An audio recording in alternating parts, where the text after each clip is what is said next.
Hey everybody, happy Wednesday, January the 1st of 2025. Happy New Year.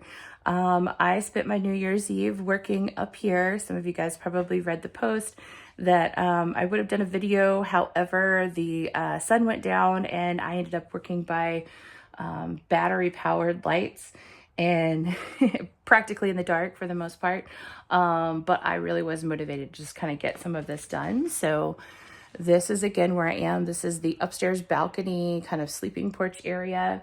I suspect at one point that this was actually open, and where I'm standing right now was maybe the exterior wall, because then it takes a turn and starts to curve down. And some of the shiplap that has been added on seems to be newer than what was originally here. But either way, I am putting this back sort of as if it were a screened-in porch or solarium type area, which makes absolute sense. So in the summer, it would be quite warm, although it was pretty breezy in the summer up here. But in the summer, it would be warm. In the winter, you would come up here, you would gather and collect all of that southern sun and the western sun, which is right now the sun setting, and that sunlight is just absolutely glorious. So I love that. And so we're kind of putting that back, which is why these window openings are framed to be so big. I have no idea what they actually were, other than some obscure pictures where you can just kind of see it gray in the background. So I based these dimensions off of windows in some of the adjacent rooms, which also have been replaced. So it's still somewhat of a guess, but I think it's a pretty reasonable, educated one.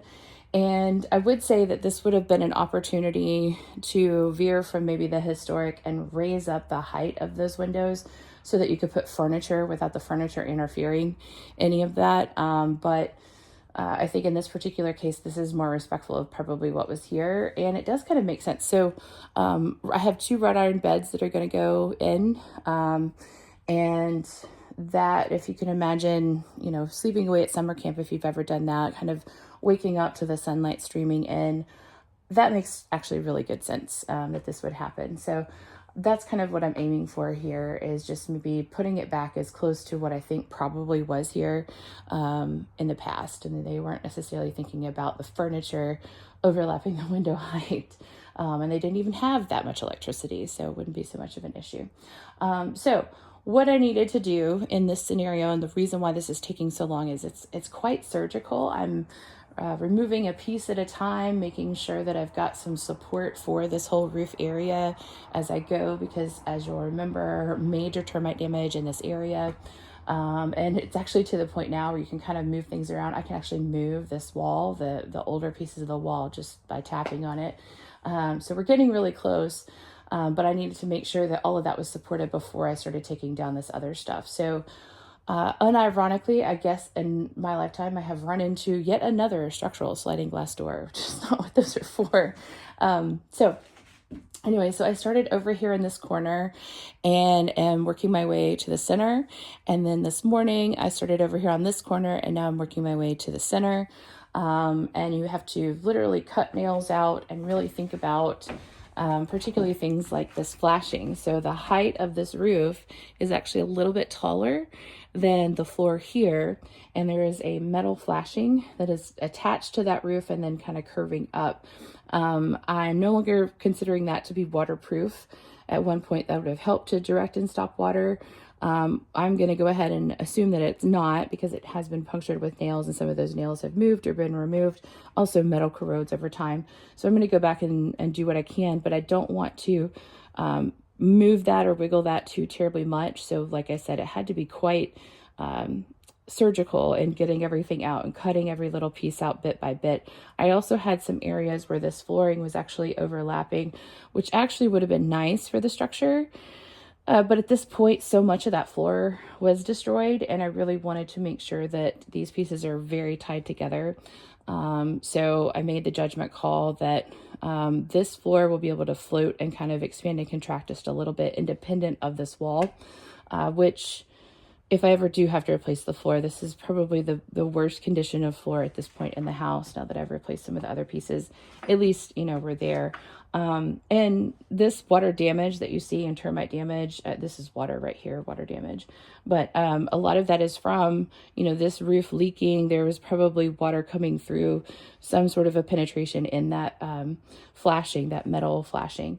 And so it was coming through. So we're going to go back and fix that. We'll have this metal flashing. I will put some more material in there to waterproof that.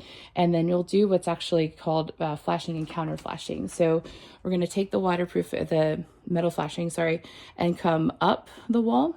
And then I'm going to take another piece that goes down the wall and then laps over it on the outside and directs all the water out. So that will come at a later date. Again, I'm just trying to get things reframed so nothing falls down, and then close it up for the winter the best I can, because we do have a polar vortex coming here pretty soon. So that's where we are with that. The other fun thing about this is that there were tons of pieces just kind of scabbed onto each other. Half of them weren't even structural. They're just kind of slapped together. They weren't, like, this one is not actually sitting on anything. It's not transferring load, whatever. And they were all crooked. So what has actually happened, if you look over here in this area, so there's some framing on the other side that makes this effectively act like a column, but it is not actually plumb or straight. So it actually, as you see here, it's completely flush up at the top, and then when you get all the way down to the bottom, it's actually about 1.5 inches out. So that's quite a bit of being out of plumb. And you would think that was bad enough, but over here it was even worse, and it's going the opposite direction. So it tells me that there's some racking going on. So we've got completely flush here at the bottom, and then when you get up here, we're almost at, I think, 2.5 inches or so out from the rest of that structure. But again, this is flush and straight up and down, and it's supporting the roof and the header that's hidden up under all of this. So it's the right thing to do. I'm attaching it in a way that I do have a joist that eventually I will straighten out. It has been bowed since at least the 1950s. It might have been bowed when the house was built. So these walls could have actually just kind of been made that crooked. And I can adjust for all of that. That's not such a big deal. Certainly not a surprise in a historic house. And frankly, modern homes today can still be built that way. But eventually when I do go jacking on that, I don't want to cause any damage or cracking here. So I've attached it in a way that it'll give it a little bit of ability to move, but everything is consistent in the structural height, width, length, all of that kind of stuff in the meantime. The good news is that there is a double joist underneath this, so that is bearing and transferring load, and that seems to be okay, which is nice. So that would have probably been the biggest structural worry, so I'm really excited about that. I will say that there is kind of a sad moment. If you can see this piece of shiplap here, this is one of the older pieces. From what I have gathered, I've got 2 different dimensions of shiplap in the house. There are 12-inch pieces, and there are 7.25 or so inch pieces.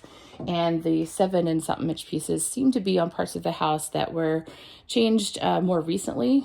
And by recent, I mean in the last like 50 or 75 years.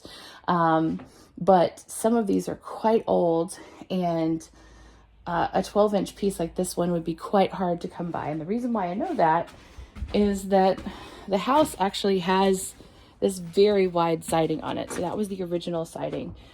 This piece, for example, is a true 12 inches by 3/4, and it's a very tight grain. That is some very nice wood, and I can't get that recreated. I have been on the hunt. I've talked to, I think, 5 different wood mills at this point. Some of them have said they can do it, and then they've backed out. So it's a real disappointment. I know that it is that hard to get this material. Eventually, I will come up with some sort of a solution. I don't know what that is, to replace this style, and this would be the difference between a restoration project where you're putting it back how it was versus just picking any kind of siding and throwing it up there. In the meantime, I will just do something to protect it and wait. But to that point, that means that this header is a quite nice and rare piece. It is 16 feet long, or maybe a little bit over that. And that's so unfortunate. So as I started to take all of the pieces apart, I was looking for a seam somewhere in that piece. And that's when I realized that this was actually one single piece, which would have added a ton of structural stability. And unfortunately, it's going to have to come down. It's ruined at this point because of all of the termite damage that is kind of in this area.